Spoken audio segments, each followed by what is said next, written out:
welcome to the channel. Now today, as you can see from the title, we're going to do a modification today. We're going to be fitting some lowering springs from eibach. Now, as you know, I usually do it at home. However, I'm going to go up to James, who's got the blue Astra VXR, as he's got better spring compressors than I have, and you need good spring compressors for these cars. You can't just use run-of-the-mill ones, unfortunately. So we go up to his, and the top mount nuts can be quite stubborn as well. So I'm going to. He's got an air impact gun and a battery impact gun. So I've been soaking him in WD-40 in the hope that'll help, but we'll see how it goes. Let's hope we can get him off. But we'll crack on now. I'll get to James, just get the car in the air, and then we'll go from there.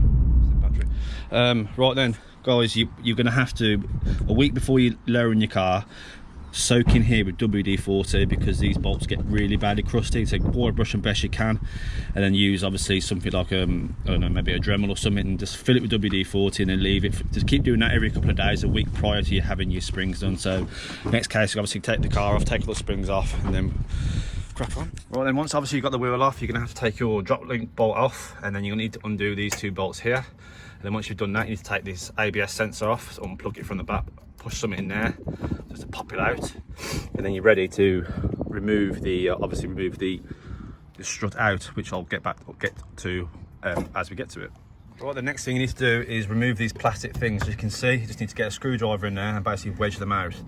It's a good idea when you're changing your springs to replace your top mount bearings, which come with these plastics. So if you do damage these, it won't matter, and it's always worth changing top mount bearings on these cars, as I do like to eject out of the car.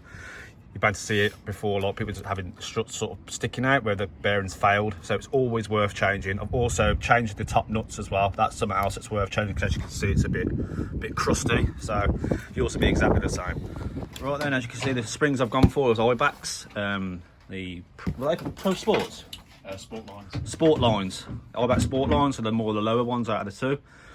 It was 150 quid delivered, you can't really moan, so bargain really if you ask me.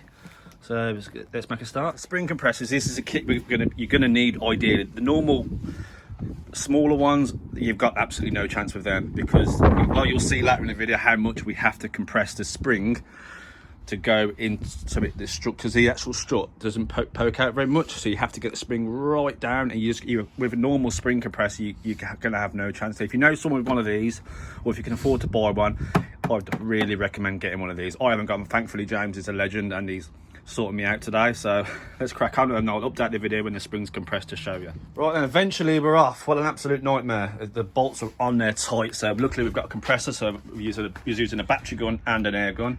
This is why I told you guys to replace your top mount bearings when you do the suspension. Obviously we took it off and this just fell apart, so this is absolutely goosed. So 100%, if you're doing lowering springs on an Astra VXR, change your top mount bearings. It's because, yeah, the last thing you want to do is go to put some lowering springs and this happens, and you don't want to be putting all this back in together like that, would you? The grease is all dry and everything else. So obviously your car might not be as bad as it. Oh, brilliant! Your car might not be as bad as this, but it's still worth changing, guys, for the sake of like 70 quid. Right then, as you can see with compressors, this is why I say you need a decent spring compressor, because look how much you have to compress the spring for it to clear, because the strut is, remember what I was saying, the strut isn't very long. Most cars are, it's quite long. On this it's like a really dinky thing, so that's why you have to compress the spring so much, and you just would never do it with a normal spring compressor. That's why you need a really good one if you know someone, or a garage. So that's one done. Well, I say one done. I'm gonna get this side back together, back on the car, do the other side, and we move on to the back. Oh, guys, what a nightmare. As always, things don't always go to plan, do they? As you can see, it's pitch black. Basically, we went to take the passenger side strut off after we've done the driver's side first. Took the passenger side front one off, and we could not get the nut off for love nor money. The air gun wasn't taken off, the battery impact gun wasn't taking it off. And close respect to the threads, tops of the threads are absolutely buggered. There was just no way we could get it off.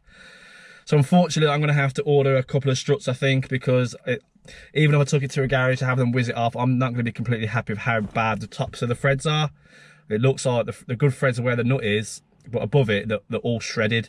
So it's a bit too much of a risk to have it sort of done up, and in case it pops out, you see what I mean, like the threads, because there's not much thread left, they're absolutely buggered. So that's going to be put a hold on this video for a bit until I can order some new struts and we can continue with this video. So for me, it's probably going to be a couple of weeks before obviously get it all sorted, but for you guys, it could be literally a few seconds. It'll cut to me sorting it out. But you know me, I like to be honest with you guys. I don't like to pretend like everything has gone all right. I could quite happily restart the video after buying struts and pretend it's a new video, but I don't like to do that. I like to be completely honest with you. And this is the sort of things that happen, unfortunately. Doesn't always go to plan. So we're going to get some front struts ordered and then we'll continue the video. So I'll see you in a minute. 16 paranoia-filled days later. Right then, attempt number 2. As you can see, I've had to buy 2 new dampers and a cover kit for it, which James recommended I buy. Not too expensive, but obviously it's just something I could have done without. So we attempt it again now to take it all apart once again. Yay.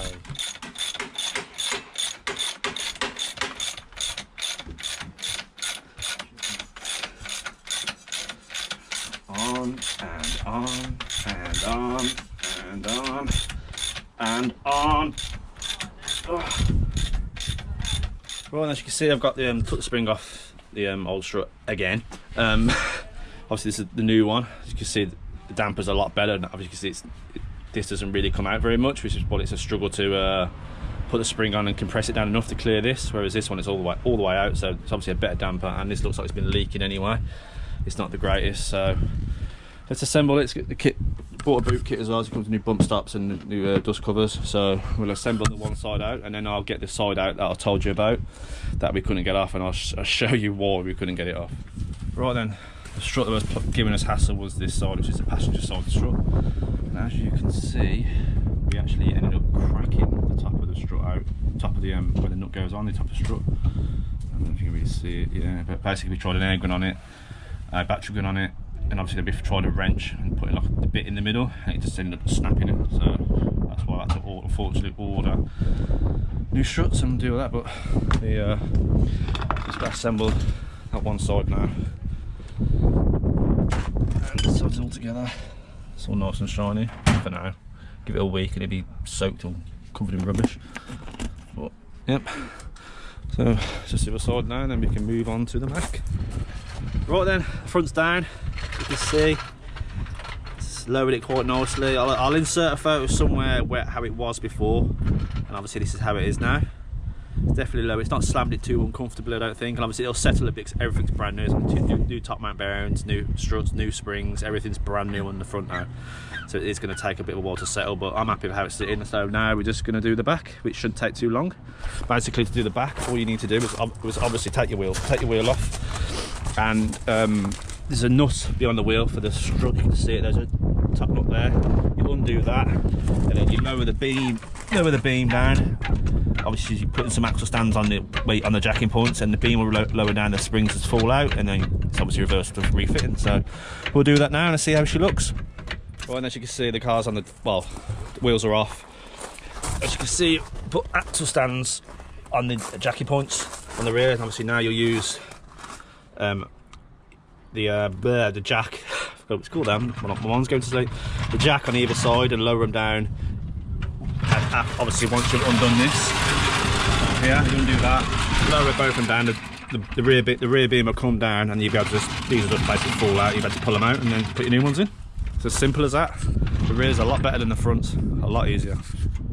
Right then, car's all done now. Just brought it out here just to show you. I'll just give it a wash because it was absolutely filthy. You can see the drop on the front. It's settled a bit down because it's the next day. Sorry about the wind. It's windy as hell again. You can see the drop. It's much better. And this is how much the back's gone down.